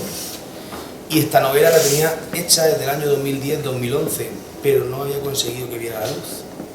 Y un día, gracias al libro de Franco Socialista, conocí a Álvaro y me dijo: Antonio, si algún día no quieres escribir con Planeta, quieres escribir conmigo, me lo dices. Y a mí me apetecía que esta novela se hiciera una editorial de este tipo, ¿no? Y aparte que se hiciera desde fuera de Cartagena. Y vi el camino, me entendí con Álvaro y hoy ha salido, y el lunes salen 40 libros para Colombia. También, vamos a ver si tuviéramos suerte. Todos contra el bullying hemos mandado otro montón. Y este vamos a intentar también moverlo para allá. Vamos a ver, con ilusión, estoy escribiendo un cuarto ya que me he adelantado y he empezado una tesis doctoral que va a dar mucho juego, que por un lado tiene que salir la tesis doctoral de las buenas, de las que se hacen estudiando, y por otro lado tiene que salir un libro cómodo de bolsillo, que el título principal es El uso político de la prisión provisional en España. Va a dar mucho de sí y en ello estoy, que no haya un trabajo de 2 o 3 años, pero arrancando. Pues muchas gracias, Antonio. Don Jaime. A ver si me explico. No, que yo, como me estoy haciendo mucho la novela histórica, entonces yo siempre procuro leer las críticas de que por mi intuición o por excepción, pues me puedo fiar de ellos. Entonces os quiero hacer una pregunta: si vosotros, como críticos de vuestros propios libros, nos podemos fiar y podemos recomendar, vamos a recomendar a nuestros hijos, a nuestros amigos, a nuestros primos, si es de fiar, absolutamente, menos lo de la vida de maestro, que se me queda con la madre, que si es fidedigno a la historia de esta. No sé ya los de humor y eso no lo sé, pero las que son más históricas. Yo, ya que estaba evolucionando, sigo tomando la palabra. Yo creo que esta es una novela que te golpea en el hígado cuando la lees, ¿no? Todos los hechos que se novelan son ciertos. Pero bueno, ya lo dijo Vargas Llosa, las novelas no han nacido para contar verdades, porque estas, cuando se pasan al género novelesco, se convierten necesariamente en mentiras. Una cosa es que el hecho histórico sea cierto, pero otra cosa muy distinta es el personaje que le envuelve. Si yo aquí pongo a un gitano que tiene, pues peleas de gallo, y su tía echándole las cartas, y un tía que hace, predecirle la muerte, y si le predice la muerte, ¿qué hace un gitano? Pues mata a un gallo para intentar evitarle la muerte, e intenta hacer rituales y no sé qué, y lo sitúa en el campo de Cartagena, y come chorizos de la tierra. Pues no lo sé si sucedió, no tengo a nadie que me lo corrobore, pero que la Semana Santa del 36 se prohibió es un hecho histórico, y cualquier hecho histórico, como hemos nombrado, el desastre de Anual o cualquiera de lo que se citaba antes, son todos ciertos, ni uno falso ni ninguno exagerado. Yo por mi parte sí puedo decir que todo lo que viene en las 300 páginas, que no es novela, está absolutamente verificado. De hecho, el hecho de escribir la novela, ya lo he dicho antes, que sin ninguna pretensión. Yo lo he hecho porque el ver un día, una tarde, que para escribir un párrafo así, en una tarde, estaba rodeado de libros, para sacar a lo mejor una fecha, porque no es una novela sacada de la Wikipedia, sino que al final lo que se hace, pues si eres aficionado, yo no soy historiador, entonces eres aficionado a la historia, pues con más motivos te tienes que informar y sobre todo verificar, precisamente para eso, pues para dar credibilidad.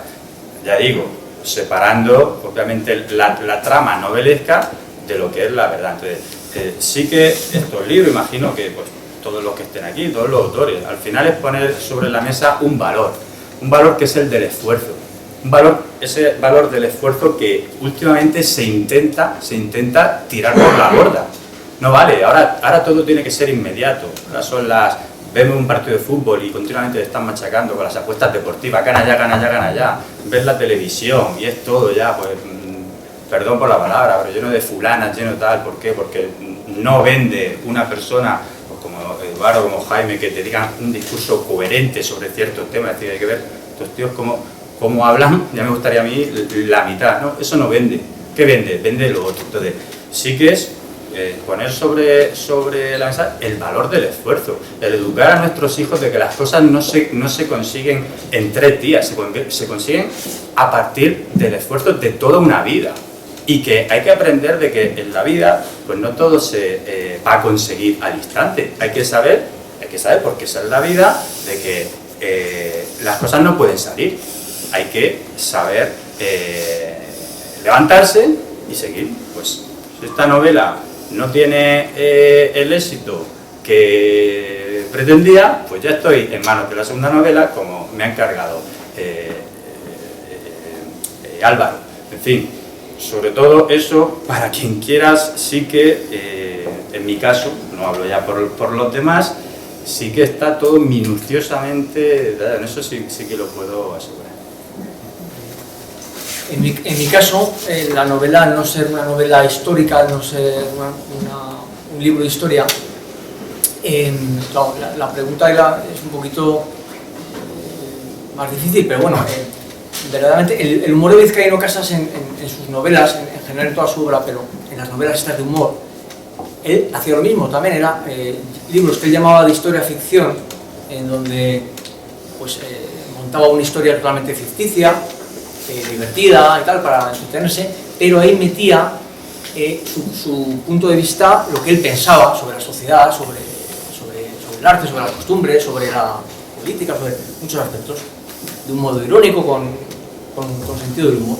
Entonces ahí sí que mi novela está llena de cositas, de puntos de vista, que supongo que están de acuerdo muchos de ustedes conmigo en algunas cosas. Entonces eso es lo que quizá puede ser verídico o que esté un poco, digamos, en la mente de una persona que lea mi libro y dice, hombre, pues fíjate, aquí está, no estoy de acuerdo yo con no sé qué cosa, hombre, fíjate, pues aquí se está cachondeando este personaje de esto y tal, lo está diciendo. Y luego hay algunas pequeñas frases entrecomilladas o pequeñas noticias o apuntes de alguno de los libros de Vizcaíno que sí que pongo, sobre todo en notas a pie de página, pero sobre todo en un anexo que está al final, en donde sí que son cosas, hechos que le sucedieron a él o que sucedieron en la España que él vivió y que él cogió en algunos de sus libros. Entonces están entrecomillados y figuran, pues esto se publicó en tal diario o sucedió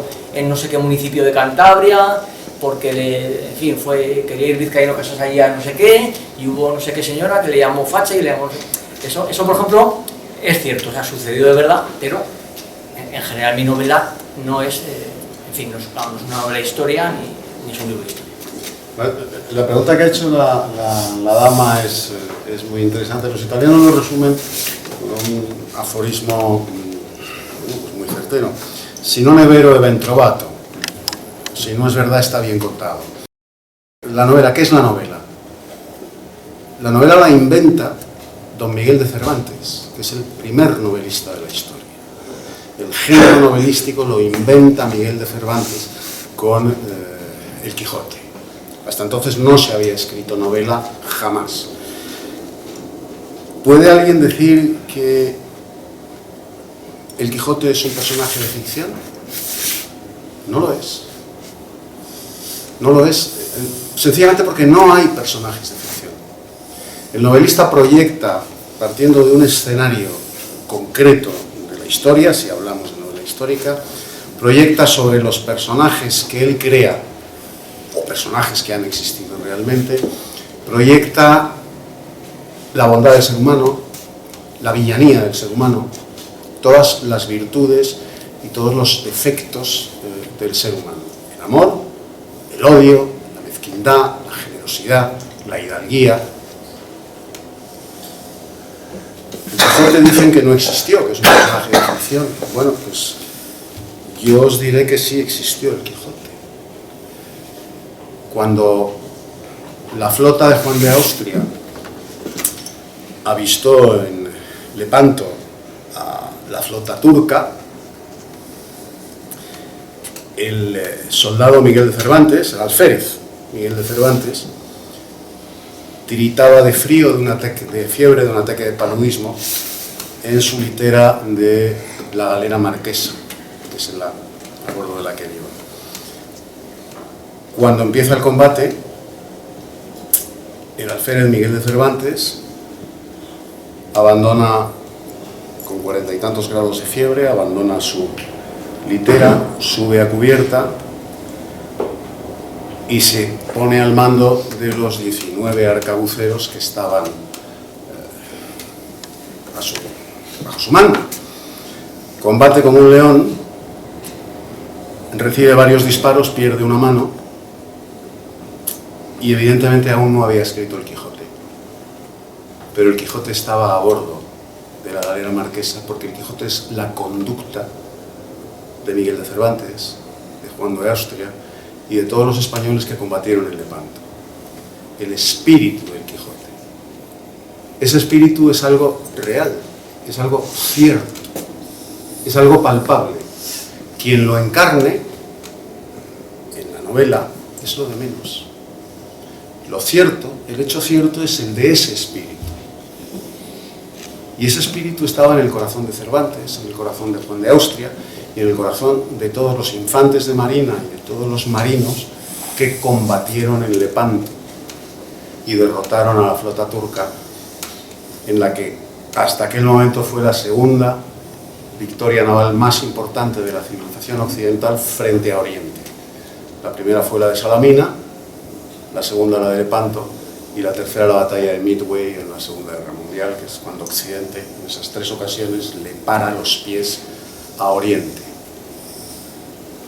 ¿Puede alguien decir que Cervantes, su Quijote, no combatió en Lepanto? Claro que combatió en Lepanto, porque el Quijote era él. Era él, era Juan de Austria y eran todos los que estuvieron en Lepanto.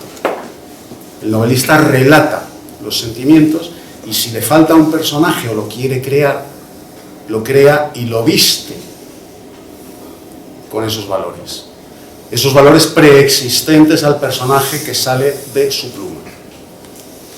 Así es como debemos ver la novela. Y la novela histórica se mueve siempre en un escenario cierto y el hilo conductor de la novela pueden ser personajes ficticios, entre comillas, porque los personajes ficticios no existen. No existen.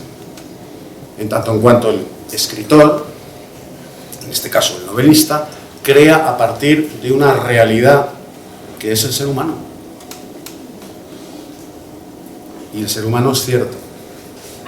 Sus valores, sus principios, sus defectos, sus miserias, son ciertas, todas ellas.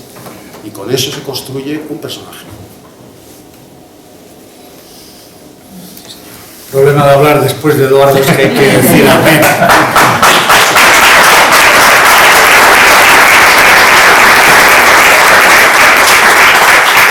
Y ahora le toca a Jaime Alonso responder a la pregunta que había planteado Álvaro. Amén. Y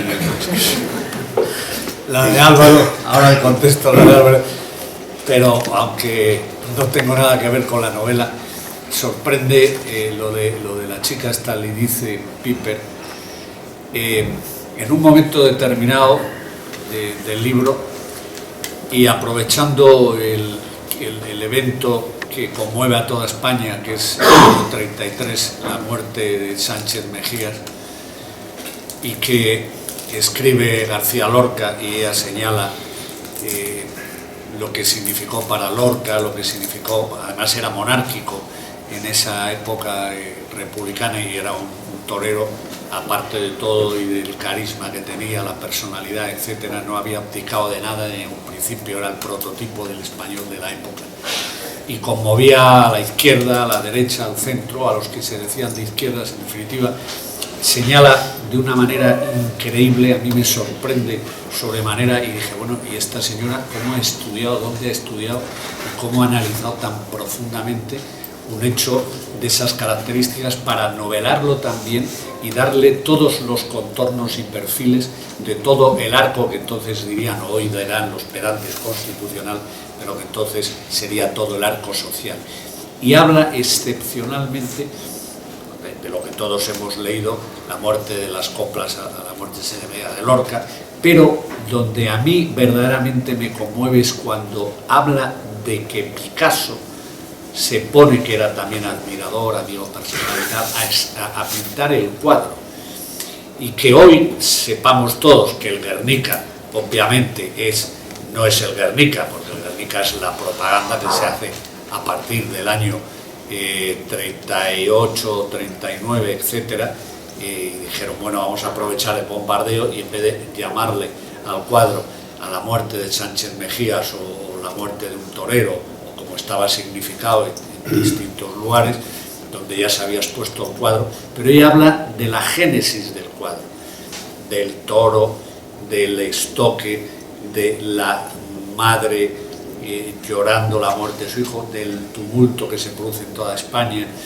de las coplas del poeta, de la lírica, y todo lo refleja magníficamente en el cuadro.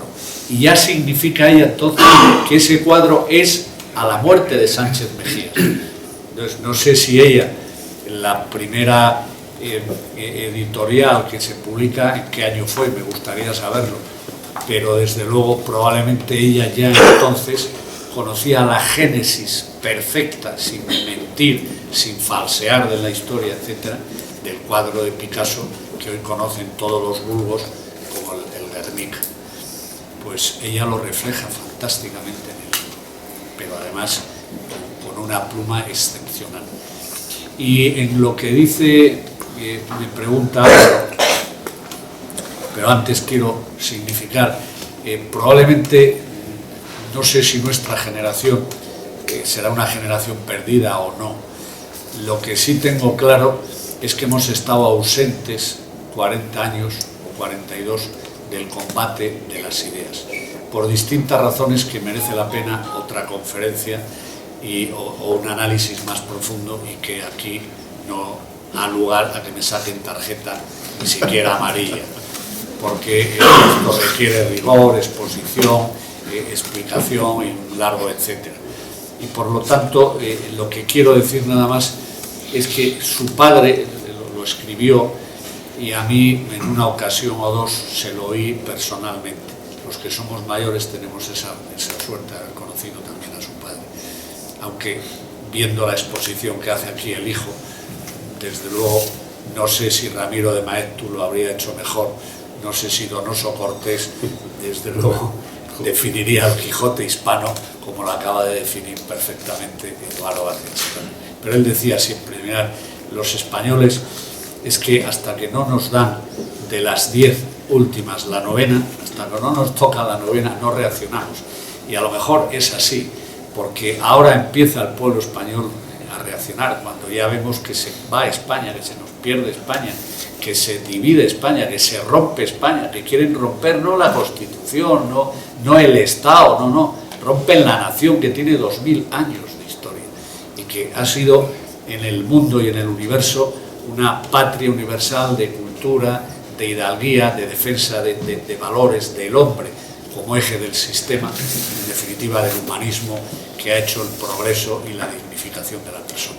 Y hemos combatido contra todos, contra todas las herejías, y hemos derrotado a todas las herejías, la de la Revolución Francesa, la protestante, en definitiva la comunista, la última, y ya veremos lo que nos queda en el futuro. Pero lo importante es recuperarnos, recuperar el aliento, inducir a los jóvenes, como aquí veo rodeado de jóvenes, a que estudien, a que trabajen, a que lean y a que sientan el amanecer de un nuevo día y sepan que España jamás puede perecer. Por lo tanto, siempre permanecerá. Gracias.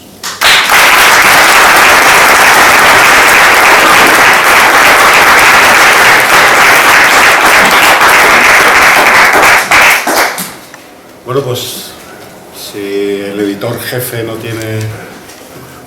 Ahí tiene una pregunta. Felipe. Yo no sé si se puede preguntar o se puede ampliar una cosa que hay. ¿Puedo? Claro.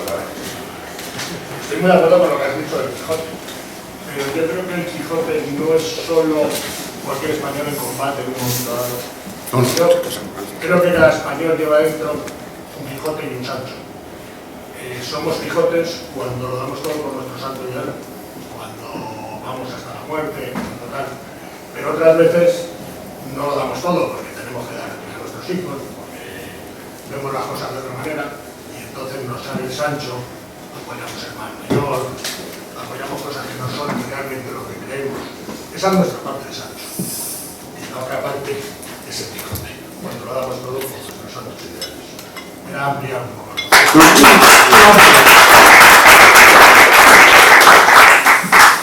Sancho no es un personaje despreciable, ni siquiera es el contrapunto del Quijote. Fíjate que en la novela, la gran novela universal, que es el Quijote, es Sancho el que cuando el Quijote quiere rendirse en la playa de Barcino, frente al mar, en Barcelona, por cierto que desprecian olímpicamente a Cervantes en Barcelona, no habiendo habido ni un solo escritor que haya escrito un elogio de Barcelona, de los catalanes, como lo escribió el Quijote. Bueno, Sancho es el que anima a Alonso Quijano a continuar la batalla. El hombre práctico, el hombre pragmático, es el que antes mencionaba Jaime, es el español, Sancho es el español que no espera a las 10 de últimas, pero sí a la novena. Le tienen que dar 9 campanadas antes de actuar. Al Quijote no hay que darle ninguna campanada, actúa él solo. Pero a Sancho, que es el español del común, a Sancho hay que darle hasta 9 toques de atención y al final actúa. Al final actúa y es el que le dice a Alonso Quijano que hay que continuar en la batalla, que no cabe la rendición y que hay que seguir luchando y que en pie y basta ya de lamentaciones. Espera las 9 campanadas, no espera las 9. Pero es que es el español del común. Es el español que aguanta de 1931 a 1936 porque hay que aguantar, porque hay que tirar, porque si mis hijos, porque si mi nómina. Y en 1936, pues como dice Stanley Payne, se subleva porque era más peligroso no sublevarse que hacerlo. Y esto lo dice Stanley Payne, que no tiene un especial cariño. Hay que decir que, bueno, que Payne ha evolucionado mucho en su visión del bando nacional y del generalísimo Franco, pero que aún así no profesa una admiración rendida como la que yo profeso por el generalísimo Franco, por ejemplo. Esto lo sabe todo el mundo. Ese es el español que espera hasta que resulta que todas esas disculpas que se ha puesto, que si la nómina, que si el trabajo, que si el qué dirán, que si por qué voy a contestar, pues al final llega un momento en que le tocan la 9ª campanada y se acaba sublevando, igual que Sancho acaba poniendo de pie a Alonso Quijano en la playa de Barcino, diciéndole que hay que continuar. O sea, ¿qué es eso, Felipe? Y además el Quijote necesita a Sancho, pues que es el que le da la visión cotidiana, la visión real de las cosas. Es el que le dice que Dulcinea no es Carla Bruni, que Dulcinea pues es un botijo con faja, que no es la princesa que le idealizaron. Y que no se deprima, ladra, no se deprima. luego cabalgamos. Pero así somos los españoles. Y está bien que así sea. Por lo menos ha estado bien hasta 1975. A partir de entonces, pues... Bueno, ¿y ahora qué? Yo he contado siempre, ¿Y ahora qué? tú eres testigo, yo cuento siempre una anécdota que me sucedió en Grecia, concretamente en Atenas. A ti te la he contado personalmente. Para mí fue absolutamente reveladora, ¿no? De cuál es la situación de España y de los españoles hoy. Yo que soy un fanático de la cultura helenística, no de la cultura romana, pues en una de mis visitas a Grecia entré en Atenas, en una peluquería que había en la Plaza Sintagma, pues a decentarme, porque tenía pinta ya de podemita. Y entré a cortarme el pelo, a afeitarme, y al dejar sobre el mostrador del sillón de la peluquería mi paquete de habanos, pues el peluquero dijo: coño, eres español, este tabaco solo se vende en España y tal. Digo, pues sí, soy español. No, yo es que estuve trabajando 3 años en España, hablaba un español muy decente. Y entonces me dice, le digo yo a él: ¿y tú de dónde eres? Yo soy de Esparta. Entonces, claro, joder, coño, qué orgullo ser espartano. Me dice, no, soy de Esparta, pero no soy espartano, porque espartanos ya no existen. Nosotros somos españoles, somos de España. No sé si merecemos llamarnos españoles. España sí somos.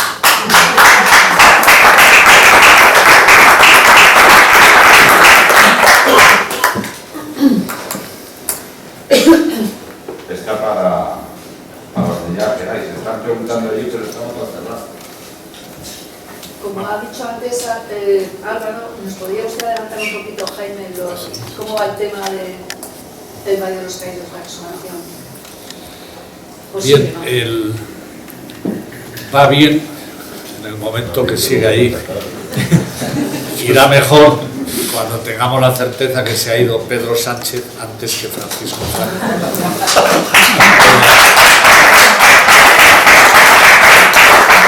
Entre uno y lo otro estamos en el combate.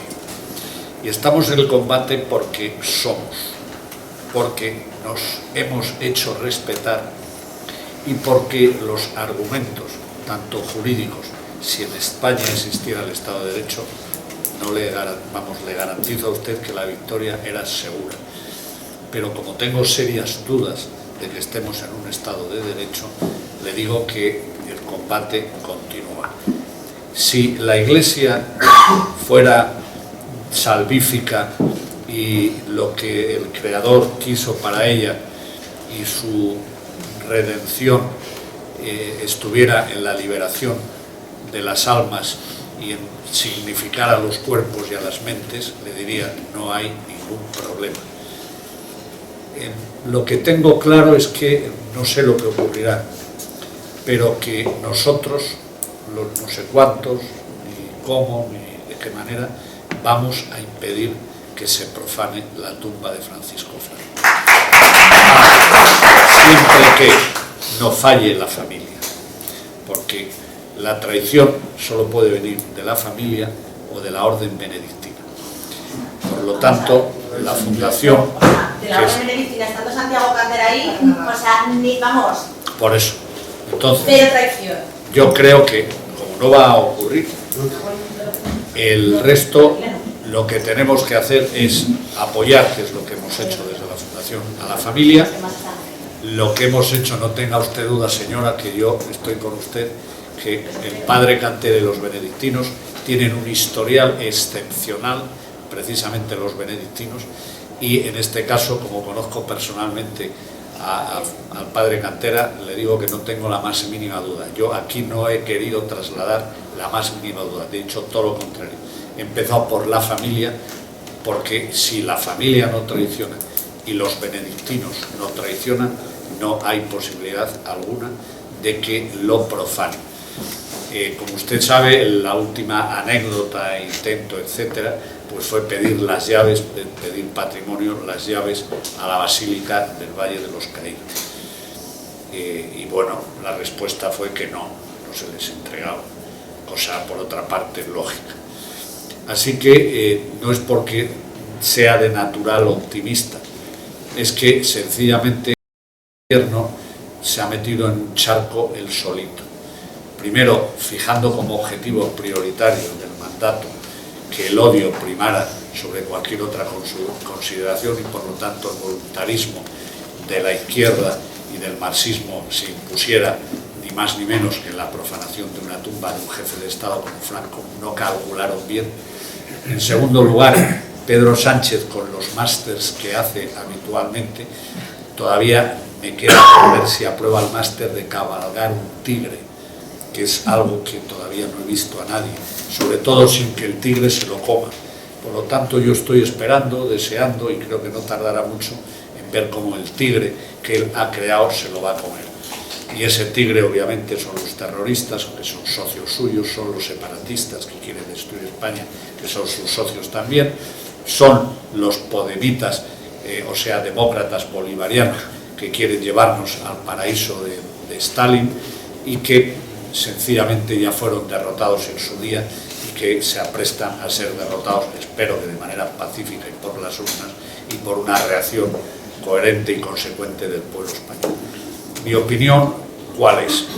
Que como el Real Decreto es una auténtica chapuza, pero señala una serie de cuestiones inconstitucionales, aunque está, digamos, hecho jurídicamente para que no haya posibilidad de plantear la inconstitucionalidad, excepto si lo hace el PP. No deja a la familia, no deja a la fundación, no deja a la orden benedictina hacerlo. Pero sí deja y permite lo que estamos haciendo ahora. Alegaciones primero para que conteste el Ministerio y provocar el acto administrativo que nos llevaría a un juzgado a impugnar la inconstitucionalidad de ese decreto. Por lo tanto, esa es una parte del fenómeno. La segunda parte es que ese decreto no, aparte de individualizar en los antecedentes, etcétera, sin embargo, en la disposición adicional sexta bis no refleja que es solo Francisco Franco, dice todos los que estén enterrados después de la guerra civil, por lo cual mete en el mismo saco a los 4 abades benedictinos ahí enterrados y a los 15, con lo cual también introduce a 19, más todos los enterrados con posterioridad al año 39, que son innumerables. Eso es otro charco en el que se ha metido. Pero el peor y el que estamos aprovechando nosotros a fondo, esto es jurídico y esto otro, sin embargo, es el combate mediático. Es que sencillamente dice el decreto que la familia tiene que decir dónde se enterrará a Franco una vez exhumado su cadáver del Valle de los Caídos. O sea, dan por hecho que si ellos deciden que se exhuma, se va a exhumar y que no hay ley, ni derecho, ni nada que lo pueda impedir. Bien, entonces la familia ante eso tiene que decidir dónde se exhuma.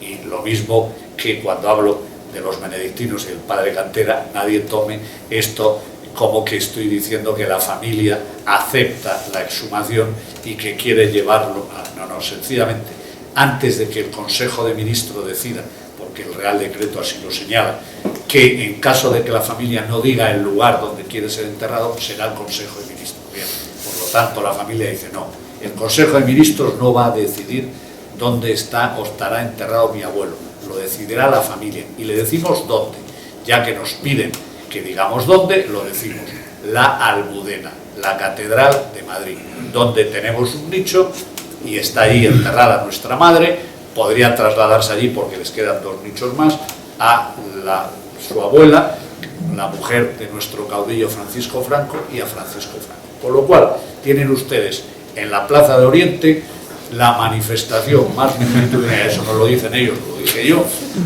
y lo han recogido todos los medios de comunicación y ahora es el debate. El debate es decir, la fundación ¿Qué va a hacer? Pues muy fácil, mire usted, es un supuesto teórico y espero que por eso no me lleven a la cárcel. Yo no me he pedido Cuspineda, ni por lo tanto estoy en una conspiración militar que puedan decir que pretendo un golpe de Estado. No, yo lo que digo es que a la semana la Fundación plantearemos hacer en la Plaza de Oriente una manifestación que esperamos convocar al menos tantas personas como las anteriores manifestaciones con Franco en vida. Vamos a colocar en todo el área perimetral de la Plaza de Oriente unas pantallas gigantes y fíjense, no va a haber más que un orador, Francisco Franco. Y ese orador va a intervenir 3 veces. La primera, en su intervención del año 46, cuando los embajadores y la ONU nos boicotea y se van todos, y el pueblo español sale a manifestarse y a decirle al caudillo, si ellos tienen ONU, nosotros tenemos 2. La segunda manifestación va a ser también grabada, también filmada, y con la alocución del caudillo, cuando se produce la justicia en los procesos de Burgos, y de 10 señores que tenían que haber sido ejecutados por criminales, solo se produce la ejecución y la sentencia de 4. Y el pueblo español, ante la agitprop internacional, incluido el Vaticano, pues sale a manifestarse contra esa intervención internacional hostil al régimen, y le dice a Franco que no tenía hacer, y Franco producía un discurso, todavía estaba bien, año 73, y un discurso notable diciendo que nunca han permitido a España desde hace 40 años que la intervención o lo que digan en el exterior nos afecte para nada, que sabemos lo que queremos, un largo etcétera, pero perfectamente estructurado como todo lo que hacía. Y el último es en el año 75, unos meses antes de morir, cuando ya se veía su salud muy deteriorada y cuando se le nota con lágrimas en los ojos la despedida del pueblo español, que fue tremendamente emotivo y que todos recordaréis, incluido los que sois jóvenes. Claro, esas 3 intervenciones, que a ver quién lo prohíbe, convocada por la Fundación Nacional Francisco Franco, pues tiene taquicárdico, creo, al chulo de la Moncloa, o como queréis, o al docto inquilino de la Moncloa, y a todo su agitprop y a toda la gente que desde los medios de comunicación se dan cuenta de lo que significaría que Francisco Franco reposara en la nubera. Pero esto, lo repito, lo hacemos para evitar que se exhume o se saque, se exhume el cadáver de Franco o se profane, que es lo que va a intentar por todos los medios el gobierno. Es un mecanismo de defensa para decir, ¿no queréis caldo? Pues 2 tazas o 2 platos. Y por lo tanto que nadie se confunda, que nadie lo entienda como que la familia ha cedido, la fundación ha cedido o la orden benedictina ha cedido. Yo todavía no tengo claro ni que haya cedido la Iglesia, pero desde luego el resto, tanto la orden benedictina como la familia, nosotros, os puedo garantizar que estaremos allí hasta las últimas consecuencias. Y sé lo que estoy diciendo, y sé lo que eso significa. Nada más. Muchas gracias.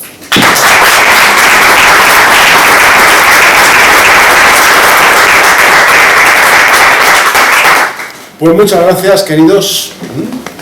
Ha sido un placer compartir charla con vosotros y recomendaros que los libros tendréis una rebaja, porque Álvaro, en fin, os va a hacer una gracia a todos, y el libro de Amor y Odio, pues sus beneficios van destinados precisamente a lo que acaba de comentar Jaime Alonso, a financiar a la Fundación Nacional Francisco Franco, que falta de hacer. Un abrazo para todos, muchísimas gracias.